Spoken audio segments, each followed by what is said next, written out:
Untuk pemateri pertama yaitu oleh Saudari Puji, kepadanya dipersilahkan. Assalamualaikum warahmatullahi wabarakatuh. Perkenalkan, nama saya Puji dengan NPM 2021-71038. Baik, di sini saya akan menjelaskan materi pertama yaitu bangsa Inggris di India. Kedatangan orang kulit putih pertama di India yakni Vasco da Gama pada tahun 1498 yang menyebabkan bangsa kulit putih lainnya juga berlomba untuk berdagang di India. Sejak pemerintahan Raja Akbar, Ratu Inggris yakni Ratu Elizabeth meminta diberi kesempatan menjalin hubungan dengan berdagang di India. Dan Inggris pun mulai memasuki India pada tahun 1610. Dan sejak saat itu didirikanlah pabrik loji dan Inggris membentuk tentara kecil sebagai penjaga loji. Sebenarnya proses penguasaan Inggris di benua India ini sebenarnya berawal dari pencaplokan Bengal pada 1757, yakni saat peperangan Plassey yang mana kekuasaan Siraj al-Daulah dikalahkan dan kemenangan tetap pada pihak Inggris. Nah, bagi Inggris, kemenangan ini dianggap sangat penting karena dengan kemenangan ini, Inggris dapat mengukuhkan diri sebagai penguasa de facto yang tidak terkalahkan di Bengal.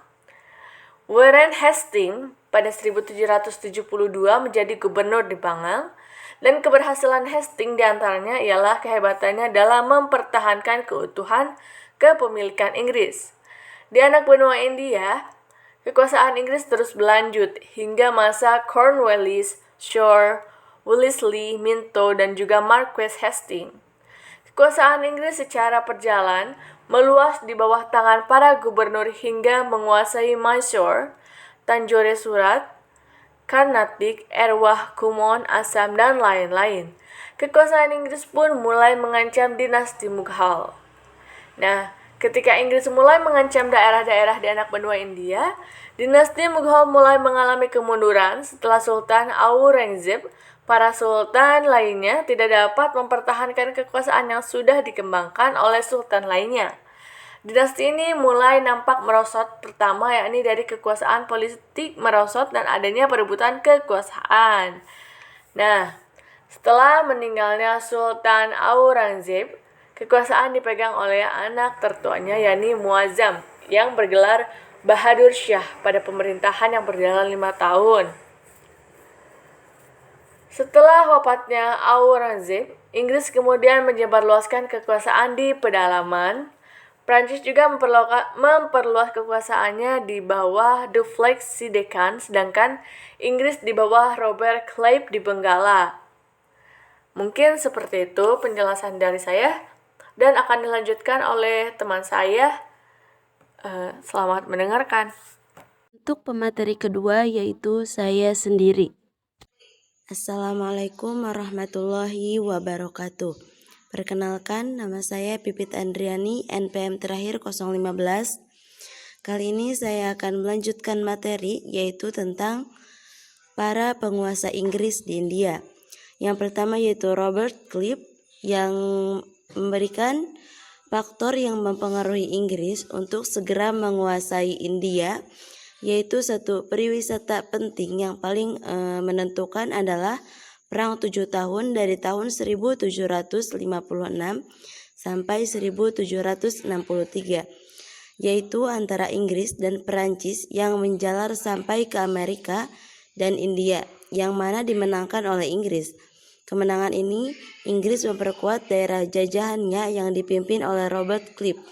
Sejak saat itu juga mulailah kekuasaan Inggris di India karena Perancis menyerahkan daerah kekuasaannya kepada Inggris. Juga terkenal sebagai peletak dasar implementasi Inggris di India. Nama Robert Clive semakin terkenal ketika ia mendapat atau mengatasi saat peristiwa itu terjadi, karena Raja Benggala yang menyerang tentara Inggris di daerahnya.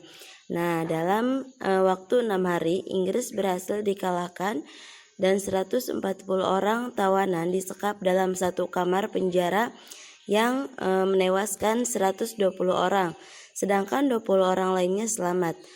Juga pada tahun 1760, Robert kembali ke Inggris dan diberi gelar Earl Cliff.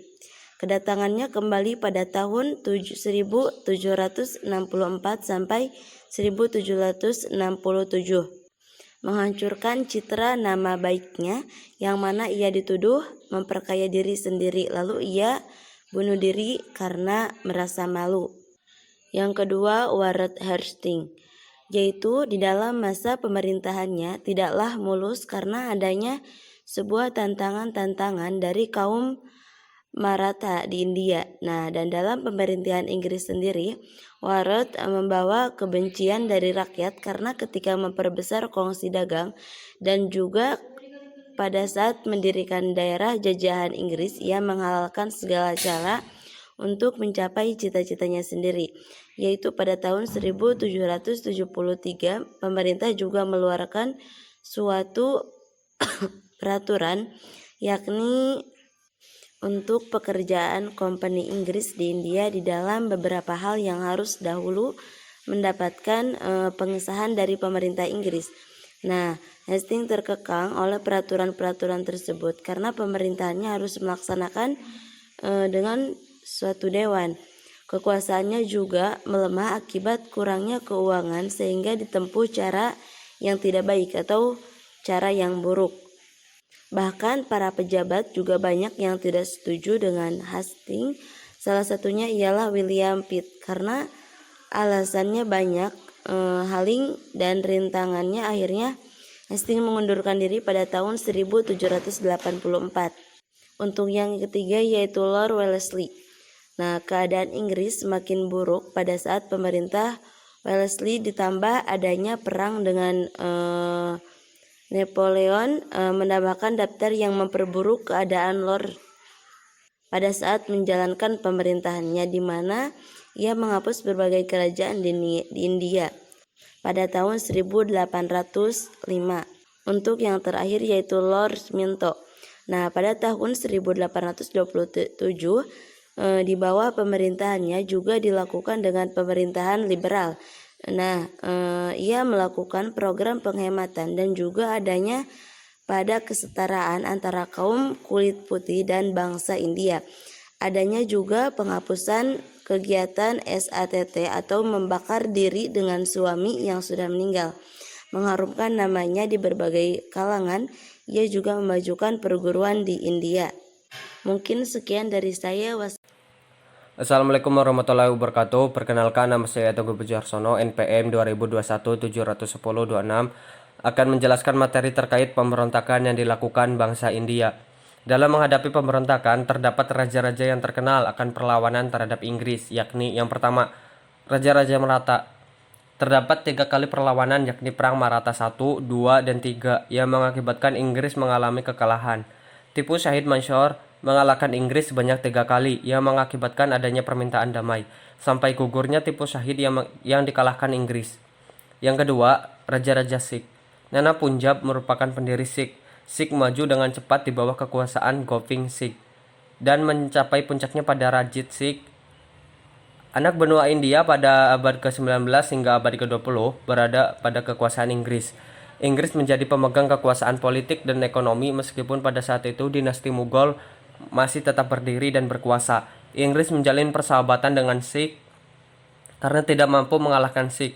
Inggris juga merasa bahwa Sikh jauh lebih kuat daripadanya. Namun setelah Ranjit Sikh meninggal, terdapat perang antara Sikh dan Inggris